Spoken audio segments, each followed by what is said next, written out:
Hello મિત્રો, જય શ્રી કૃષ્ણ. આજે જેઠ સુદ 11 એટલે કે નિર્જળા 11. નિર્જળા 11 ને ભીમ 11 પણ કહેવામાં આવે. ભીમ 11 એટલા માટે કે ભીમે આ 11નું વ્રત કરેલું હતું. તેમને બહુ ભૂખ લાગતી એટલે આખા વર્ષની 11નું વ્રત ના કરી શકતા, તો એમને કહેવામાં આવ્યું કે આ એક 11 જો નિર્જળા કરવામાં આવે તો આખા વર્ષનું જે વ્રતનું પુણ્ય મળે એ આ એક 11 નિર્જળા કરવાથી મળે. તો ભીમે આ 11નું વ્રત કરેલું હતું એટલે ભીમ 11 પણ કહેવામાં આવે છે. તો આ નિર્જળા 11નું વ્રત બની શકે તો બધાએ કરવું જોઈએ, અને નિર્જળા ના થઈ શકે તો પણ 11 છે એનું વ્રત કરવું જોઈએ. તો આપણે આ નિર્જળા 11 નિમિત્તે એક સરસ મજાનું 11 માતાએ લીધું ગાયનું રૂપ જો એ કીર્તન ગાશું. 11 માએ લીધું ગાયનું રૂપ જો, કસોટે કરવાને પૃથ્વી લોકની. એ પહેલી પરીક્ષા પંડિતજીની લીધી જો, જયને ઉભારે પંડિત આંગણ. એ સાંભળો ને પંડિત ગાયો ભેદ્વાર જો, રોટલીના દાન તમે આપજો.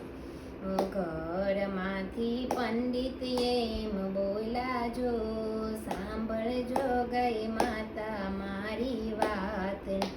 એ મારા તે ઘરમાં રસોઈ નથી તૈયાર, ઓ આસારે કરજો રે બીજા ઘરની. અંતરની વાણી ગાય માતા એમ બોલા જો, અંતરની વાણી રે સદાય અમર રહેશે. ખંભે ખડીઓ ને હાથમાં પોથી રહેશે જો, ભિક્ષા રે ઘર ઘરની કાયમ માંગજો. બીજે પરીક્ષા સિપાઈ માયાની લીધી જો, જયને ઉભારે સિપાઈ આંગ. એ સાંભળો ને સિપાઈ ગાયો ભેદ્વાર જો, ભોજન રે પાણીના એમને આપજો.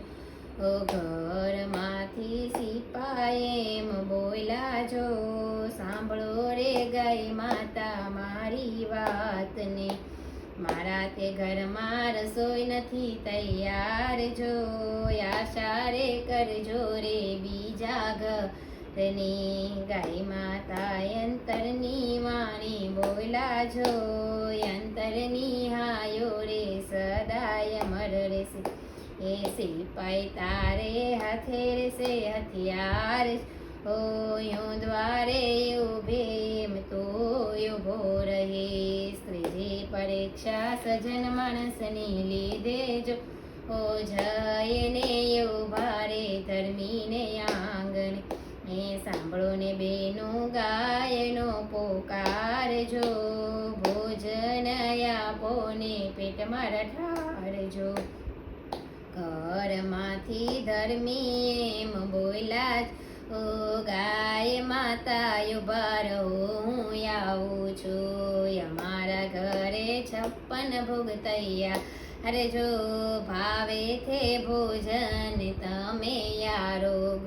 ઓ ભોજન કરીને માતાએ આપ્યા આશીષ જો, કાયમ રે ભંડાર તારા ભરાર.